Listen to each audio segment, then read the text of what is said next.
पुरानी यादों में 19 साल की छाया की वजह से बादल को मंदिर में शादी करनी पड़ी थी। उस समय शादी छिपाने का काफी ड्रामा हुआ था और आखिर में दोनों परिवारों ने एक अहम फैसला लिया था। देखिए, शादी तो हो गई है, पर छाया अभी बहुत छोटी है। उसे अपनी पढ़ाई पूरी करनी चाहिए और अपने पैरों पर खड़ा होना चाहिए। जब तक वो काबिल नहीं हो जाती, उसकी विदाई नहीं होगी। आप बिल्कुल सही कह रहे हैं समधी जी। छाया का भविष्य हमारी पहली प्राथमिकता है।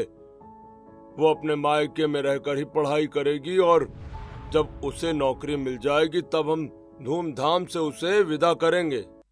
6 साल का लंबा समय बीत चुका है। इन 6 सालों में वक्त के साथ साथ छाया भी पूरी तरह बदल चुकी है।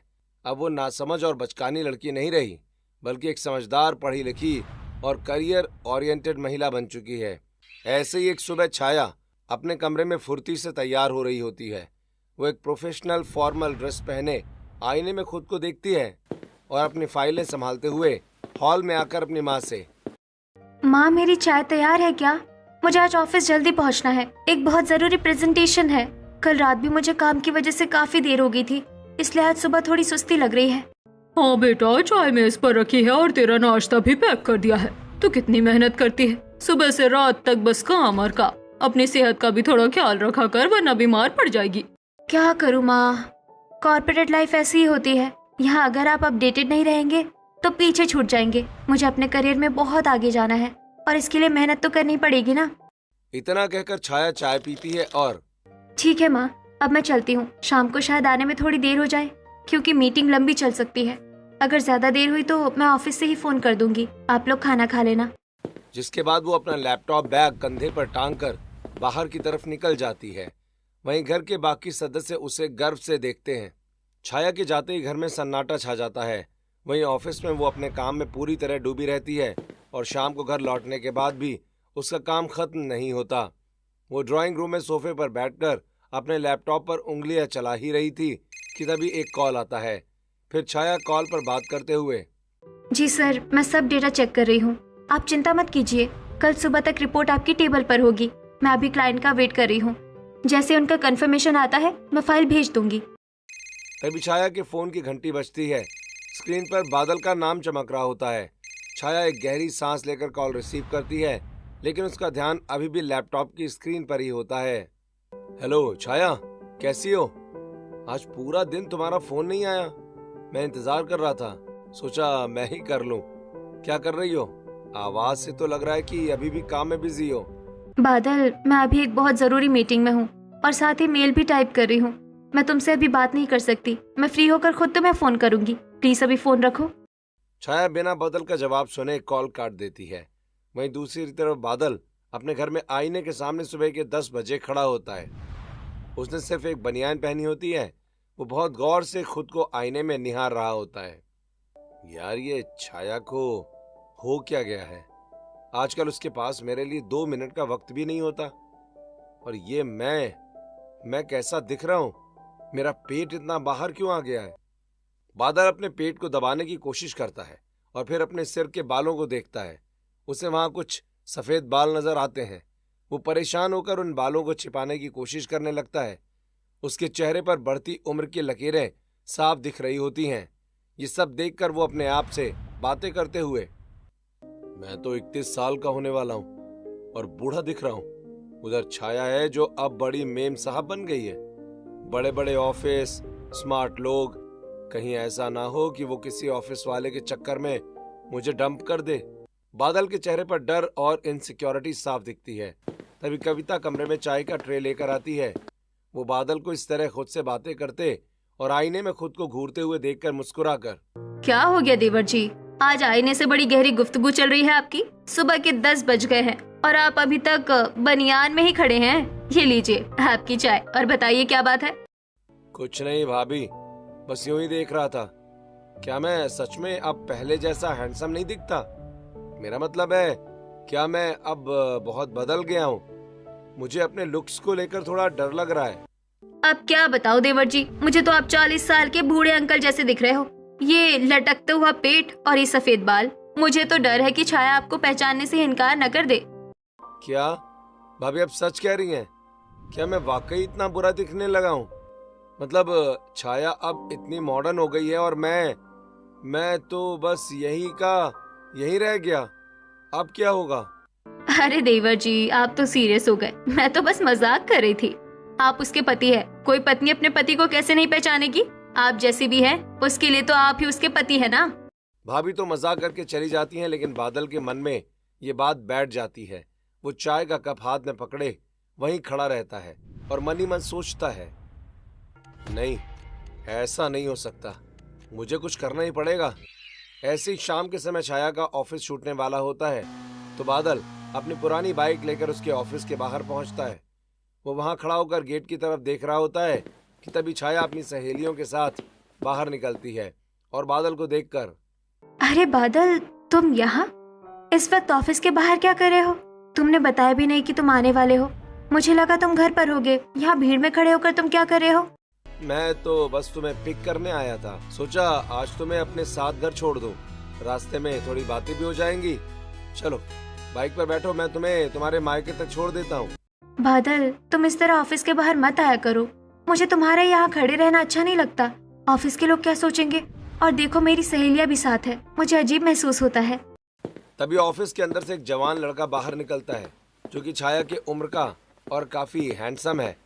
वो छाया के पास आकर रुकता है और बादल को देखकर कहता है, हे छाया, ये कौन है? लगता है तुम्हारे पापा तुम्हें पिक करने आए। अंकल जी नमस्ते। आजकल शहर का ट्रैफिक बहुत खराब है, आप छाया को आराम से घर ले जाइएगा। नहीं, वो एक्चुअली ठीक है विकास, तुम जाओ, मैं पहुँच जाऊंगी। हम बाद में बात करते हैं। विकास वहां से चला जाता है और बादल का चेहरा गुस्से से लाल हो जाता है। वो चुपचाप छाया को बाइक पर बैठने का इशारा करता है। रास्ते पर दोनों के बीच सन्नाटा रहता है। बादल के मन में विकास की बातें गूंज रही हैं। तभी वो छाया से, तुमने उससे बताया क्यों नहीं कि मैं तुम्हारा पति हूँ? उसने मुझे अंकल बोला और तुम खड़ी खड़ी मुस्कुरा रही थी। क्या मैं सच में तुम्हें इतना बूढ़ा और बेकार लगने लगा हूँ कि तुम अब मेरा परिचय भी नहीं दे पाई? उसने मुझे बोलने का मौका ही नहीं दिया बादल। उसने खुद ही डिसाइड कर लिया कि तुम कौन हो। अब मैं सड़क पर खड़े होकर चिल्लाती क्या कि तुम मेरे पति हो? तुम छोटी छोटी बातों का पतंगड़ मत बनाया करो। थोड़ी देर के बाद बाइक छाया के घर के सामने रुकती है। छाया उतरकर अंदर जाने लगती है। बादल उसे पीछे से देखकर मन ही मन कहता है, अब मुझे खुद को बदलना ही पड़ेगा, वरना मैं छाया को खो दूंगा। अगले दिन सुबह संडे को बादल छाया को कॉल करता है। छाया सुनो, मैंने कुछ सोचा है। मैं वैसे भी घर पर खाली रहता हूँ, तो क्यों ना मैं जिम ज्वाइन कर लूँ। इससे मैं फिट भी हो जाऊंगा और मेरा समय भी अच्छे से कट जाएगा। तुम्हें क्या लगता है? अच्छा विचार है। अगर तुम जिम जाओगे तो तुम्हारी सेहत भी सुधरेगी और तुम थोड़ा एक्टिव भी रहोगे। ठीक है, तुम कल से ही ज्वाइन कर लो। वैसे भी फिटनेस सबके लिए जरूरी है। कल से क्यों, आज से ही शुरू करूंगा। आज तो संडे है, तुम शाम को मेरे साथ जिम चलो ना प्लीज। शाम को छाया फ्री होती है तो बादल उसे भी साथ चलने के लिए मना लेता है। दोनों पास की एक जिम में पहुंचते हैं। जिम में काफी रौनक है और वहां बहुत सारे जवान लड़के वर्कआउट कर रहे होते हैं। वहीं जिम के अंदर का नजारा देखकर बादल थोड़ा असहज महसूस करता है। वहां हर तरफ भारी भारी डंबल और मशीनें हैं। जवान लड़के बिना किसी मशक्कत के भारी वजन उठा रहे होते हैं। वहीं बादल अपनी टी शर्ट ठीक करता है और यहाँ तो मुझसे भी बहुत मोटे और फिट लड़के हैं, कैसे ये लोग भारी वजन उठा रहे हैं? मुझे भी अपनी ताकत दिखानी होगी, वरना छाया के सामने मेरी इज्जत कम हो जाएगी। बादल को इस तरह गहरी सोच में डूबा देखकर छाया बादल से, बादल, तुम लाइट वर्कआउट से शुरू करो। पहले दिन ज्यादा लोड मत लेना। देखो, वो छोटे डंबल रखे हैं, तुम पहले उनसे वार्म अप कर लो। मैं यहाँ बैठकर तुम्हारा इंतजार कर रही हूँ। अरे नहीं छाया, कुछ नहीं होता। मैं घर पर भी थोड़ा बहुत एक्सरसाइज करता रहता हूँ। मैं ये बड़े डंबल भी आसानी से उठा सकता हूँ। तुम बस देखती जाओ, मैं किसी से कम नहीं हूँ। बादल जोश में आकर एक बहुत भारी डंबल उठाने की कोशिश करता है। उसके चेहरे की नसें तन जाती हैं। वो पूरी ताकत लगाता है लेकिन डंबल अपनी जगह से हिलता भी नहीं। फिर वो लेग प्रेस मशीन पर बैठता है और ज्यादा वेट लगा लेता है, जिसे देखकर छाया घबराते हुए, बादल रुक जाओ, तुमसे ये नहीं होगा। अभी तुम्हारा शरीर इसके लिए तैयार नहीं है। जिम ट्रेनर से पूछ लो, वो तुम्हें सही तरीका बताएगा। प्लीज जिद मत करो, चोट लग जाएगी। अरे तुम चुप रहो छाया, मुझे पता है क्या करना है। मैं कोई बच्चा नहीं हूँ। देखो मैं कैसे इसे प्रेस करता हूँ। बस एक बार जोर लगाना है और बस फिर सब ठीक हो जाएगा। बादल जैसे ही भारी वजन को धक्का देने की कोशिश करता है, अचानक उसके शरीर से एक आवाज आती है। वो कराहते हुए अपनी कमर पकड़ लेता है। उसके चेहरे पर दर्द की लहर दौड़ जाती है और वो वहीं मशीन पर बैठ जाता है। उसे देखकर छाया रोते हुए, मैंने बार बार मना किया था कि इतना वजन मत उठाओ, लेकिन तुम्हें तो अपनी मर्दान की दिखानी थी। अब आ गई ना कमर में मोच, अब बैठो आराम से घर पर। कुछ नहीं हुआ छाया, बस हल्की सी चोटी तो लगी है, थोड़ी देर में ठीक हो जाएगी। तुम बेकार में रो रही हो, चलो मुझे पकड़ाओ और घर ले चलो, कल तक मैं बिल्कुल ठीक हो जाऊंगा। छाया उसे सहारा देकर जिम से बाहर निकालती है और फिर दोनों थोड़ी देर में घर पहुंचते हैं। छाया उसे बाहर छोड़कर चली जाती है। वहीं घर पहुंचने के बाद बादल की भाभी कविता बादल को बिस्तर पर लिटा देती हैं। तभी वरुण भी वहां आ जाता है और उसकी हालत देखकर परेशान होते हुए, और बनो बॉडी बिल्डर, पहले दिन ही सारा वजन उठाने की क्या जरूरत थी तुम्हें? अब कम से कम एक हफ्ता बिस्तर पर ही रहना पड़ेगा। उम्र के हिसाब से काम किया करो, जोश में होश मत खोया करो। अरे जी, ये तो छाया के लिए जवान बनना चाहते थे, अब देखो जवान बनने के चक्कर में चलने फिरने लायक भी नहीं रहे। देवर जी, अब मालिश करवाइए और आराम कीजिए, जिम आपसे नहीं होने वाला। बादल बिस्तर पर पड़ा हुआ अपनी कमर सहला रहा होता है। ऐसे ही दिन बीत रहे थे। वहीं उसका मानसिक दर्द शारीरिक चोट से भी बड़ा है। वो अभी भी उस कश्मकश में है कि कैसे खुद को छाया के काबिल बनाए। ऐसे ही कुछ दिन के बाद कमरे में उसका दोस्त शिवम और कविता बैठे होते हैं। और भाई, कैसी है अब तेरी कमर? सुना है पहले ही दिन तूने जिम की सारी मशीनें तोड़ने की कसम खा ली थी, अब देख खुद बिस्तर पकड़ लिया तूने। आखिर इतनी हड़बड़ी क्या थी? अरे क्या बताऊं यार, बस मुझे ये लग रहा है कि वक्त हाथ से निकला जा रहा है। मैं सोच रहा हूँ कि कैसे फिर से पहले जैसा जवान और फिट हो जाऊं। आजकल दुनिया बहुत बदल गई भाई, यहाँ लुक्स बहुत मायने रखते हैं।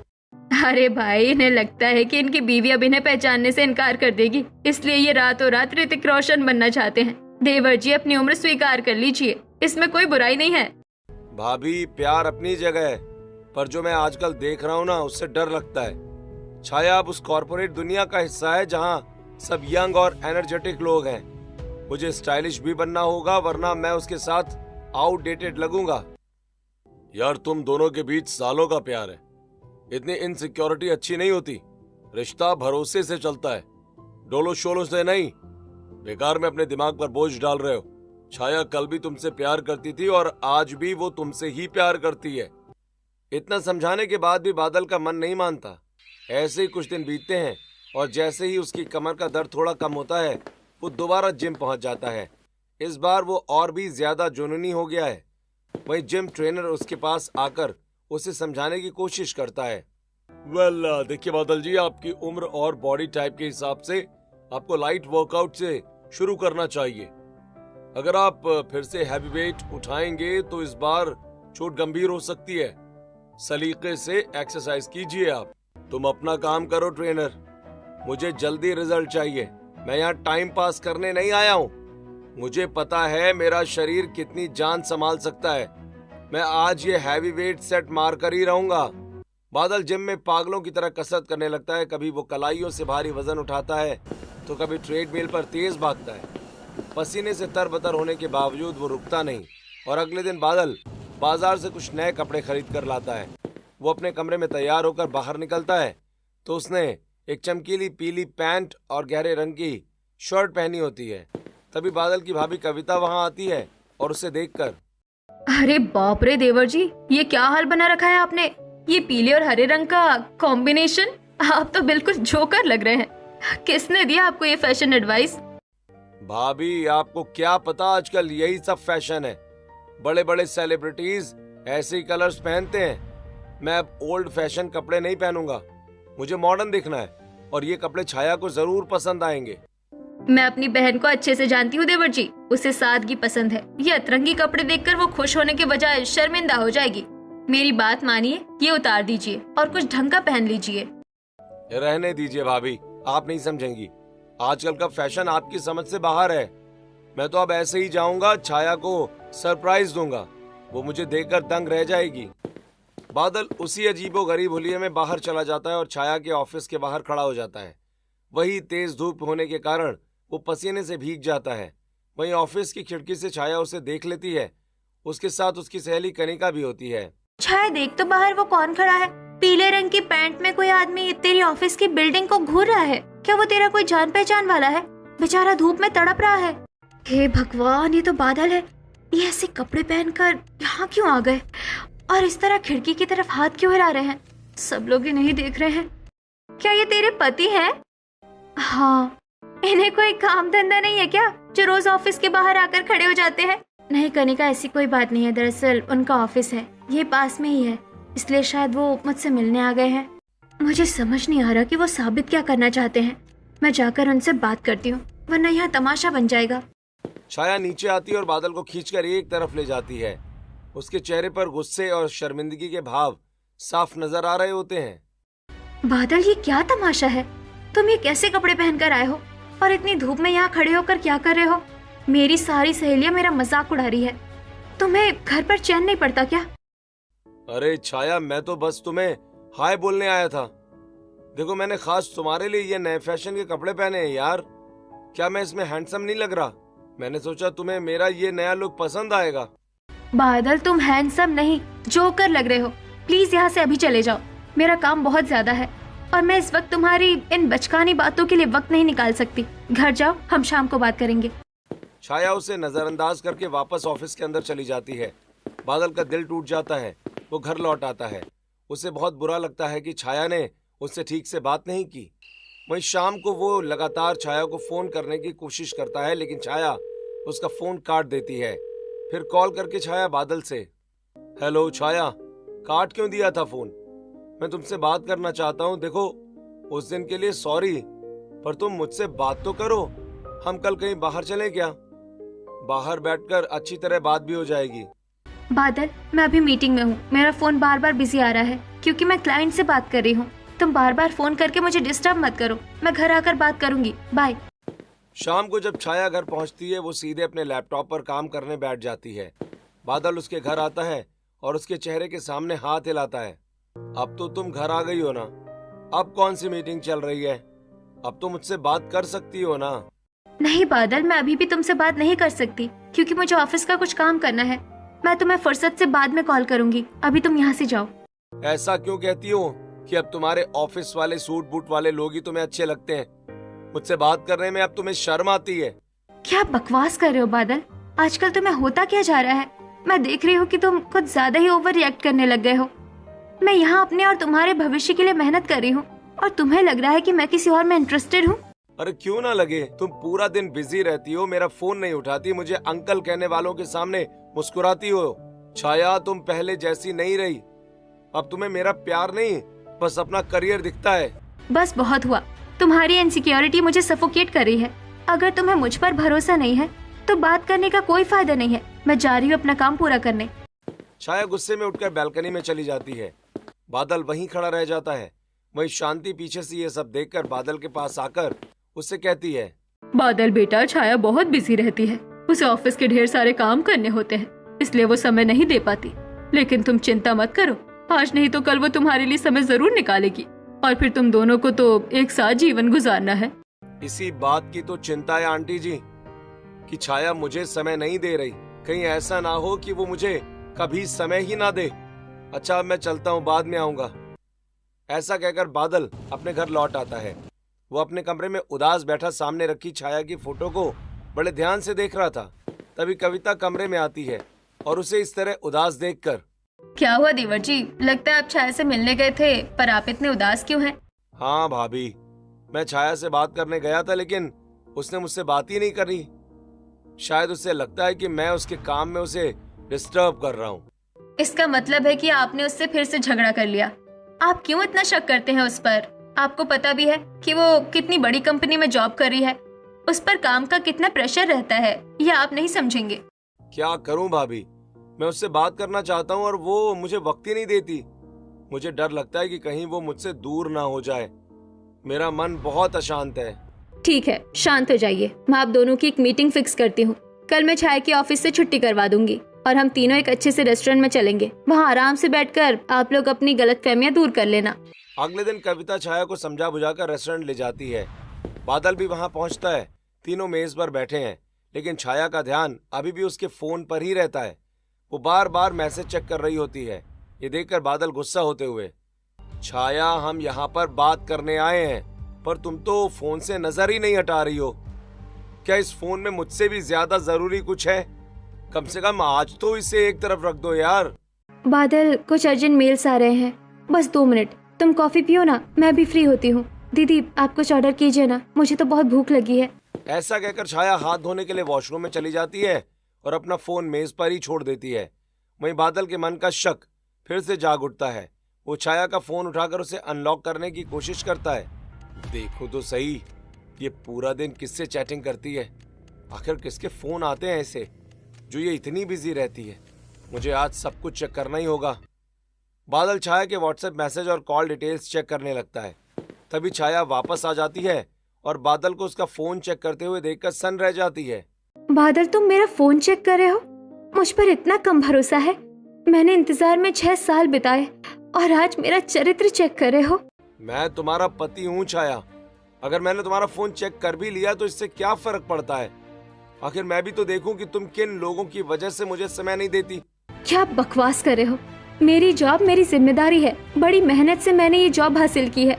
क्या मैं अपनी लाइफ और करियर आपके शक की वजह से छोड़ दूं? छाया, मुझे डर लगता है कि तुम मुझे छोड़कर अपने किसी कलीग से शादी ना कर लो। तुम बदल गई हो, तुम्हारी दुनिया बदल गई है। ये सिर्फ तुम्हारे मन का वहम है।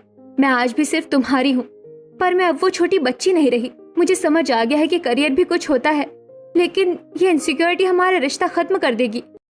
दोनों के बीच रेस्टोरेंट में बहुत तेज बहस होने लगती है। फिर छाया गुस्से में वहां से निकल जाती है और अपने मायके चली जाती है। वहीं कविता बादल से कहती है, बादल, आज फिर तुमने छाया से बहस कर ली। तुम्हें कितनी बार समझाती हूँ कि छाया पर शक करना छोड़ दो, क्योंकि वो सिर्फ तुमसे ही प्यार करती है, पर अपनी जॉब की वजह से तुमसे ठीक तरह से बात नहीं कर पाती। लेकिन तुम हो कि समझते ही नहीं। अब घर चलो। बादल भी हार कर कविता के साथ अपने घर लौट आता है। दोनों के बीच की खटास अब बहुत बढ़ चुकी थी। रेस्टोरेंट के झगड़े के बाद घर में मातम जैसा सन्नाटा फैला रहता है। बादल अपने कमरे में अंधेरे में बैठा है, जबकि छाया अपने मायके के कमरे में खुद को बंद कर चुकी होती है। वहीं कविता इस स्थिति को संभालने की कोशिश में जुटी है और अगले दिन शाम को वो बादल के कमरे में जाती है, जहां बादल सिर झुकाए बैठा होता है। देवर जी, कब तक इस अंधेरे में बैठे रहेंगे? छाया का फोन आया था, वो बहुत रो रही थी।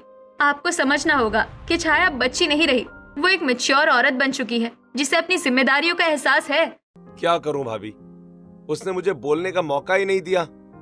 जब मैंने उसे फोन पर किसी से बात करते देखा तो मेरा खून खौल गया। मुझे लगा कि मेरा शक सही है। अब सब खत्म हो गया है।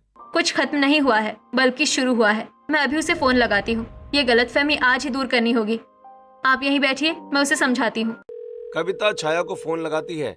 वहीं छाया अपने घर में बेड पर बैठी होती है। उसके पास उसकी माँ और पिताजी भी बैठे होते हैं, जो अपनी बेटी की आंखों में आंसू देखकर परेशान है। दीदी, बादल को मुझ पर रत्ती भर भी भरोसा नहीं है। वो मेरा फोन चेक कर रहे थे जैसे कि मैं कोई मुजरिम हूँ। क्या मेरा करियर बनाना गुनाह है? मैं उनके लिए अपनी खुशियाँ कुर्बान नहीं कर सकती। शांत हो जा। वो बस इनसिक्योर महसूस कर रहे हैं। उन्हें लगता है कि तुम उनसे बहुत आगे निकल गई हो। मैं उन्हें लेकर अभी तुम्हारे घर आती हूँ, हम सब बैठकर बात करेंगे। इतना कहकर कविता फोन रख देती है। तभी छाया की माँ उससे कहती है, बेटा, दामाद जी को भी समझना चाहिए, तूने कितनी मेहनत की है। समधी जी ने भी इसलिए रोका था ताकि तू अपने पैरों पर खड़ी हो सके। अब जब तू सफल है तो उन्हें खुशी होनी चाहिए, ना कि जलन। हाँ माँ, यही बात तो मैं बादल को समझाना चाहती हूँ, लेकिन वो अभी भी मुझे वो स्कूल वाली बच्ची समझते हैं। पर अब मेरे अंदर वो बचपना नहीं रहा। आज नहीं तो कल बादल को ये बात समझनी ही होगी। थोड़ी देर बाद कविता अपने कमरे में आकर वरुण को सारी बातें बताती है, जिसे सुनकर वरुण कहता है, तुम सही कह रही हो कविता, हमें इन दोनों को समझाना होगा इससे पहले कि ये लोग अपना रिश्ता खराब कर लें। चलो तुम्हारे मायके चलते हैं और सामने बैठकर बात करते हैं। जिसके बाद वरुण बादल को लेकर छाया के मायके पहुंचता है। वहां का माहौल काफी तनावपूर्ण है। बादल और छाया एक दूसरे की तरफ देख भी नहीं रहे होते हैं। तभी खामोशी को तोड़ते हुए कविता कहती है, देखो छाया, बादल को शक है कि तुम ऑफिस में किसी और के साथ बिजी रहती हो। तुम एक बार साफ साफ कह क्यों नहीं देती कि बात क्या है? बादल, तुम भी अपना मुंह खोलो। शक का कोई इलाज नहीं होता दीदी। अगर इन्हें मेरा फोन चेक करना है तो ये लो मेरा फोन। फोन क्या, ये मेरा लैपटॉप भी ले लो। इसे भी चेक कर लो, शायद तब इन्हें चैन मिल जाए। हाँ, अब तुम मुझे नीचा ही दिखाओगी। जाओ ना, तुम किसी जवान लड़के और फिट लड़के से शादी कर लो। आखिर तुम्हारी वजह से ही तो मैं इस शादी में फंसा था, वरना आज मैं कहीं और होता। ये बात सुनते ही छाया को बहुत बुरा लगता है। उसकी आंखों से आंसू बहने लगते हैं। पूरे कमरे में सन्नाटा छा जाता है। छाया की माँ और पिता भी ये सुनकर दंग रह जाते हैं। तभी छाया कहती है, आपने ऐसा कहा? आपको लगता है कि आप फंस गए?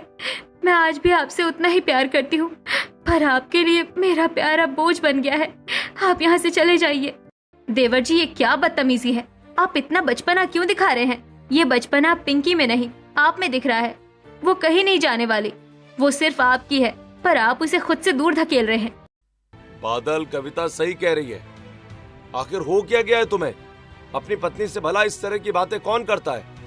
मैंने तो सोचा था कि आज तुम दोनों के बीच की सारी गलतफहमियां दूर हो जाएंगी, लेकिन मुझे लगता है कि अभी तुम दोनों को और वक्त देना चाहिए। कोई बात नहीं दामाद जी, आप शांत हो जाइए, हम लोग छाया को समझाएंगे। बादल किसी की बात नहीं सुनता और गुस्से में पैर पटकते हुए घर से बाहर निकल जाता है। कविता छाया के पास बैठती है और उसे गले लगा लेती है। छाया बस सिसकियां भरती रह जाती है। तू चिंता मत कर छोटी, मैं उसे समझाऊंगी। मुझे नहीं पता था कि तुम दोनों के बीच इतनी खटास आ गई है। ये सब उसके डर की वजह से है। उसे लगता है कि वो बूढ़ा हो गया है और तुम स्मार्ट। दीदी, मैं काम के तनाव में उनसे कम बात कर पाती हूँ। इसका मतलब ये तो नहीं कि मैं उन्हें छोड़ दूंगी। मैं तो हमारे भविष्य के लिए ही ये सब कर रही हूँ, पर उन्हें मेरी मेहनत नहीं, सिर्फ शक दिखता है। बादल अपने घर पहुंचकर कमरे में खुद को बंद कर लेता है। वो अपनी अलमारी में रखे कुछ पुराने तोहफे और फोटो देखता है। उसे वो दिन याद आते हैं जब छाया कॉलेज में थी और दिन रात उसे कॉल किया करती थी। थोड़ी देर के बाद कविता कमरे में आती है। तभी बादल अपनी भाभी से, एक वो भी दिन था भाभी जब वो मेरे एक फोन के लिए तरसती थी, और आज उसके पास मेरे लिए 1 मिनट भी नहीं है। क्या वक्त वाकई सब कुछ बदल देता है? वक्त नहीं बदलता देवर जी, जिम्मेदारियां बदलती हैं। वो 7 साल से आपसे प्यार करती है। अगर उसे छोड़ना होता तो वो काफी पहले छोड़ चुकी होती। आप ये बचकानी हरकतें बंद कीजिए। अगर आप इसी तरह उस पर शक करते रहे तो वो सच में आपसे दूर हो जाएगी। आपको समझना होगा कि अब वो बच्ची नहीं बल्कि एक जिम्मेदार लड़की है। तभी बादल के पिता कमरे में आकर, बेटा बादल, रिश्ते में भरोसे की कमी हो तो वो ताश के पत्तों की तरह ढह जाता है। छाया जो कर रही है वो तुम दोनों के अच्छे भविष्य के लिए है। उसे अपनी ढाल बनाओ, बोझ नहीं। बादल को समझाकर उसकी भाभी और पिता वापस चले जाते हैं। और फिर रात को बादल को नींद नहीं आ रही थी। वो पूरी रात सो नहीं पाता। वहीं अगले दिन उसका जन्मदिन होता है। सुबह सुबह घर के सभी सदस्य उसके कमरे में आते हैं। माँ पिता मंदिर से प्रसाद लेकर आए हैं। कविता बादल को प्रसाद देते हुए कहती है, हैप्पी बर्थडे देवर जी। भगवान करे अगले साल तक आपके घर में नन्हा मेहमान भी आ जाए। चलिए अब मुस्कुराइए और ये प्रसाद खाइए, आज आपका दिन है। शुक्रिया भाभी, पर मेरा मन कहीं नहीं लग रहा। मैं बार बार अपना फोन देख रहा हूँ, पर ना कोई मैसेज है, ना ही छाया का कोई कॉल। लगता है वो मेरा जन्मदिन भी भूल गई। देवर जी, इतनी जल्दी किसी बात का फैसला नहीं हो सकता। हो सकता है वो आपको सरप्राइज देना चाहती हो, इसलिए देर कर रही हो। आप इंतजार तो कीजिए। भगवान करे आपकी बात सच हो भाभी। ठीक है, मैं इंतजार करूंगा और अपनी तरफ से छाया को कोई कॉल नहीं करूंगा। पूरा दिन बीत जाता है। शाम के 7 बज जाते हैं। वहीं बादल बैल्कनी में खड़ा दरवाजे की तरफ देख रहा होता है। तभी घर की घंटी बजती है। कविता जाकर पार्सल लेती है और, देवर जी देखिए ना, किसका पार्सल है, जल्दी आकर खोलिए, शायद छाया ने ही कुछ भेजा हो।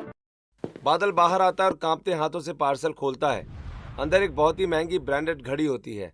घड़ी के साथ छाया की बहुत सारी प्यारी सेल्फीज वाली फोटोज और एक छोटा सा नोट लिखा होता है। बादल जी, मैंने आपके इसी रूप से प्यार किया था। आप जैसे हैं मेरे लिए परफेक्ट हैं। प्लीज असुरक्षित महसूस करना बंद कीजिए।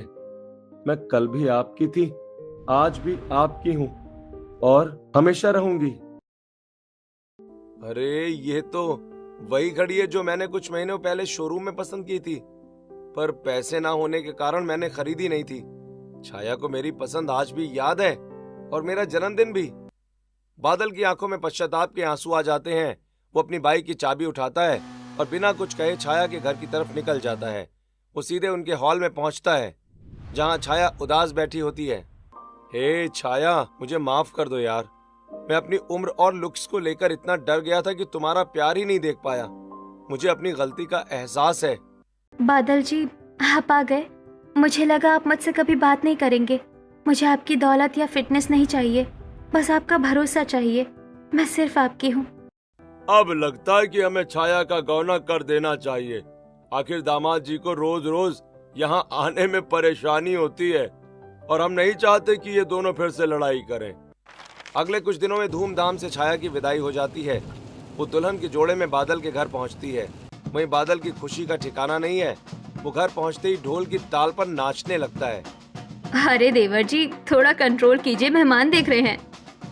भाभी, आज नाचने दो। इतने सालों के इंतजार के बाद छाया मेरे घर आई है। अब मैं इससे कभी दुखी नहीं होने दूंगा।